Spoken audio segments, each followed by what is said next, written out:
আসসালামু আলাইকুম রহমতুল্লাহি ওয়া বারাকাতুহু। প্রিয় দর্শক শ্রোতা, কেমন আছেন? আশা করি আলহামদুলিল্লাহ ভালো আছেন। আমি আপনাদের দোয়ায় ভালো আছি। তো আজকে আপনাদের সম্মুখে হাজির হয়ে গেলাম রাশিয়া সংক্রান্ত কিছু তথ্য এবং পরামর্শ নিয়ে। আমার এক ভাই আমাকে ফোনে প্রশ্ন করেছিলেন, ভাই রাশিয়াতে ফাইল নিচ্ছেন জমা, এই সম্পর্কে আপনি কিছু বলুন। আসলে ভাই, রাশিয়া আমার কাছে কোনো কাজের সুযোগ নাই, ভিসা নাই। এরপরেও যেহেতু ভাই অনুরোধ করছেন, সেই সুবাদে বলছি, হ্যাঁ, রাশিয়াতে লোক নিচ্ছেন। আপনারা আপনাদের বিশ্বস্ত এজেন্সি যারা রাশিয়া নিয়ে কাজ করছেন, আপনারা তাদের সাথে যোগাযোগ করতে পারেন। অবশ্যই আপনারা রাশিয়াতে ঢুকতে পারেন। তবে রাশিয়াতে সবচাইতে বেশি কন্ট্রাকশনের কাজ হয়। কন্ট্রাকশনের ভিসা সবচাইতে বেশি হচ্ছে, ড্রাইভিং ভিসাও হচ্ছে।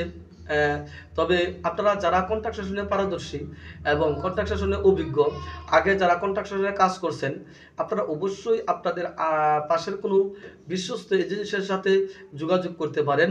আশা করতেছি ফেব্রুয়ারিতেই অনেকগুলো ফ্লাইট রাশিয়াতে হওয়ার সম্ভাবনা রয়েছে এবং রাশিয়া মেডিকেল দিয়ে দিয়েছে এবং রাশিয়া কাজ করছে, ফাইল সাবমিট করছেন।